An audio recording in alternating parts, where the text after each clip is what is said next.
ఆచి చికెన్ మసాలా. యుద్ధం తీవ్రతరమవుతున్న కొద్దీ హర్మూజ్ జలసంధిపై ఇరాన్ పట్టు బిగుస్తోంది. తాజాగా తన శత్రు దేశ నౌకలు మినహా మిగిలిన వాటిని అనుమతిస్తామని ఇరాన్ ప్రకటించింది. ఈ జలసంధిని దాటేందుకు నౌకల నుంచి అటు $18 వరకు వసూలు చేస్తున్నట్లు తెలుస్తోంది.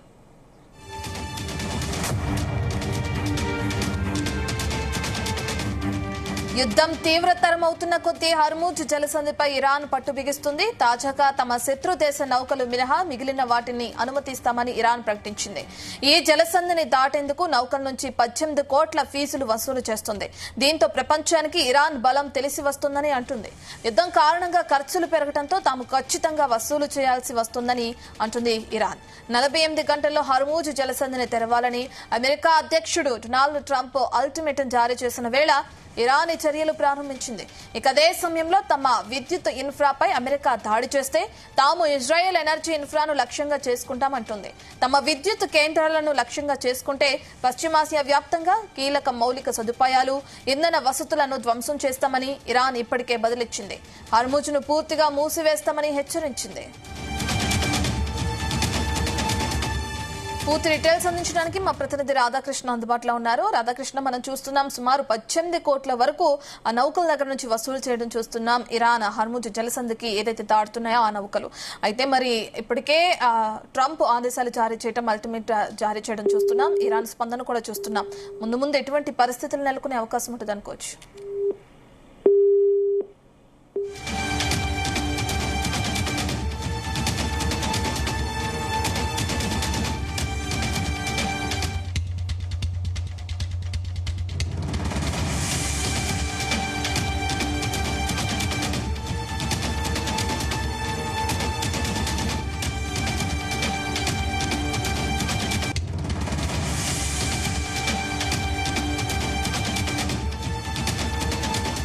రాధాకృష్ణ, హర్మూజ్ జలసంధిని దాటి నౌకల నుంచి భారీ ఎత్తున వసూళ్లకు తెగబడుతుంది ఇరాన్. మరి ఎటువంటి పరిస్థితులు ముందు ముందు నెలకొనే అవకాశం ఉంటుంది అనుకోవచ్చు?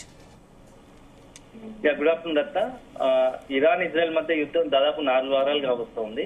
సో ఇప్పటికీ పరిస్థితి మొత్తంగా కూడా ప్రపంచ వ్యాప్తంగా ఒక రకమైన ఆందోళన పరిస్థితి, ముఖ్యంగా ఎందుకంటే ఒకవైపు గ్యాస్ కావచ్చు, మరోవైపు ఈ యొక్క చమురుకు సంబంధించినటువంటి నిల్వలు ఆయా దేశాల్లో నిండుకుంటున్నాయి. సో కొంత అన్ని దేశాల్లో కూడా ఈ చమురు కొరత, అదేవిధంగా గ్యాస్ కొరతతో ఇబ్బందులు పడుతున్న పరిస్థితి కనబడుతుంది. సో దీనికి అందరికీ ప్రధాన కారణం మనకందరికి తెలిసిందే. గత కొద్ది రోజులుగా అందరికీ తెలిసిన విషయం ఏంటంటే హర్మూజ్ జలసంధిని మొత్తంగా పూర్తి స్థాయిలో ఇరాన్ తన కంట్రోల్లో పెట్టుకుంది. సో హర్మూజ్ జలసంధి వద్ద వందలాదికి సంబంధించినటువంటి ఈ చమురు నౌకలు, గ్యాస్ నౌకలు అంతా కూడా అక్కడ ఇప్పుడు హర్మూజ్ జలసంధి వద్ద ఇరాన్ కంట్రోల్లో ఉన్నాయి. సో ఇరాన్ కనుక అనుమతి లేకుండా ఏ యొక్క వాణిజ్య నౌక అయినా సరే చమురుకు సంబంధించినటువంటి అది దాటాలని ప్రయత్నిస్తే ఖచ్చితంగా వాటిని ఫేస్ చేస్తామని చెప్పేసి ఇరాన్ హెచ్చరించిన పరిస్థితి కనబడుతోంది. ఈ నేపథ్యంలో అక్కడ ఉన్నటువంటి అనేకమైనటువంటి వాణిజ్య నౌకలు, చమురు నౌకలు, గ్యాస్ నౌకలు అంతా కూడా అక్కడ హర్మూజ్ జలసంధి వద్ద స్టక్ అయిన పరిస్థితి. సో ఒకవేళ కనుక ఇరాన్ మాట కాదని పోతే ఫెయిల్ చేస్తామని ఇప్పటికే హెచ్చరికలు ఉన్నాయి. ఇలాంటి నేపథ్యంలో రోజుకింత అక్కడ హర్మూజ్ జలసంధికి సంబంధించి ఇరాన్ పట్టు బిగిస్తా ఉంది.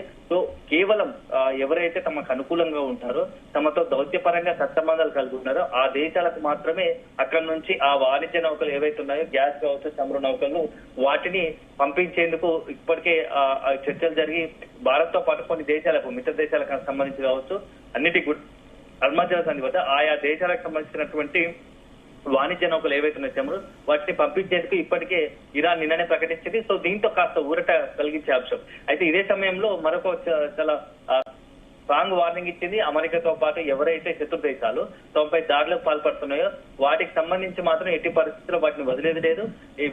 ఇరాన్ కి సంబంధించి ఇరాన్ సమగ్రతను, సార్వభౌమ అధికారాన్ని పూర్తి స్థాయిలో దెబ్బతీసేలా ఇప్పుడు ఇజ్రాయెల్, అమెరికా ప్రవర్తించాయి.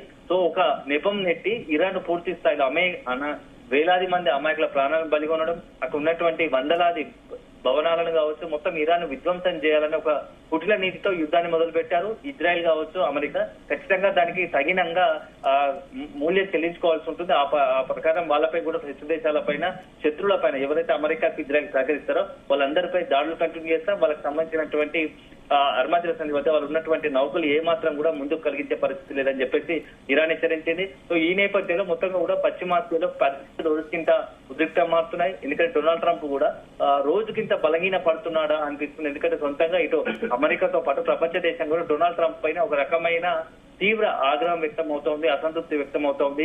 ఎందుకంటే ఇది ఇరాన్ ను గెలికి ఇరాన్ పై యుద్ధం చేసి మొత్తంగా కూడా దాని ఇంపాక్ట్ ప్రపంచ దేశాల మీద పడే ప్రయత్నం చేశాడు. సో ప్రభావం చూపుతుంది. ఎందుకంటే ఇండియాతో పాటు అనేక దేశాలు కూడా గ్యాస్ కావచ్చు, అదేవిధంగా చమురు కొరతతో ఇబ్బంది పడుతూ ఉన్నాయి. గతంలో ఎప్పుడు లేనట్టుగా కూడా ఇరాన్ ను అనవసరంగా ఇరాన్ పై దాడి చేయడం వల్ల ఇరాన్ గల్ఫ్ కంట్రీస్ మీద ఉన్నటువంటి చమురు ఉత్పత్తులు, అదేవిధంగా అరుణాచల్ జలసంధిని పూర్తి స్థాయిలో మూసివేయడంతో దాని ఇంపాక్ట్ మొత్తం ప్రపంచ దేశాల మీద పడ్డది. ప్రపంచ దేశాలు కూడా ఆయా దేశాల్లోని ఈ యొక్క మెయిన్ అత్యంత కీలకమైన రోజువారీ నిత్య అవసరాలకు సంబంధించినట్టు ఉంటాయి కాబట్టి రోజువారీ రంగాలన్నీ కూడా దెబ్బతినే ప్రమాదంగా ఉంది. ఎందుకంటే గ్యాస్ కావచ్చు, అదేవిధంగా ఇటు పెట్రోల్ డీజిల్ సంబంధించినటువంటి అవి కొరత ఏర్పడితే ఖచ్చితంగా ఆటోమేటిక్ గా అన్ని రంగాలపై దాని ప్రభావం పడి ఆ దేశ ఆర్థిక పరిస్థితిపైనే ప్రభావం చూపుతుంది. సో ఈ నేపథ్యంలో ఆ దేశాలు కూడా ఒకవైపు ఇరాన్ యుద్ధాన్ని యుద్ధానికి పూర్తి స్థాయి చర్చలకు సిద్ధం కండి, యుద్ధాన్ని ఆపేయండి అని చెప్పేసి పశ్చిమాసియాలో మొత్తంగా కూడా శాంతి వాతావరణం నెలకొనాలని చెప్పేసి భారత్ తో పాటు అనేక దేశాలు కూడా ఇరాన్, అదేవిధంగా అమెరికా, ఇజ్రాయెల్ చెప్తా ఉన్నాయి. సో ఇరాన్ మాత్రం మొదటగా అమెరికా, ఇజ్రాయెల్ ఎందుకు యుద్ధం చేయాల్సి వచ్చిందో దానికి కారణం చూపి చర్చలకు రమ్మని చెప్పండి. అప్పటి వరకు మేము ఎట్టి పరిస్థితుల్లో ఈ యుద్ధాన్ని ఆపేది లేదు. ఇరాన్, ఇజ్రాయెల్, అదేవిధంగా అమెరికాకు తగిన ప్రతీకార దాడులు తప్పవని చెప్పేసి హెచ్చరిస్తున్నాయి. సో అల్టిమేట్ గా మాత్రం ఇప్పుడున్న పరిస్థితుల్లో 48 గంటల్లో అరుణాచల్ జలసంధి తెరవాలని అమెరికా అధ్యక్షుడు డొనాల్డ్ ట్రంప్ అల్టిమేట్ జారీ చేసిన వేళ ఇరాన్ మాత్రం మొత్తంగా కూడా కొంత ఊరట కలిగితే ఏంటంటే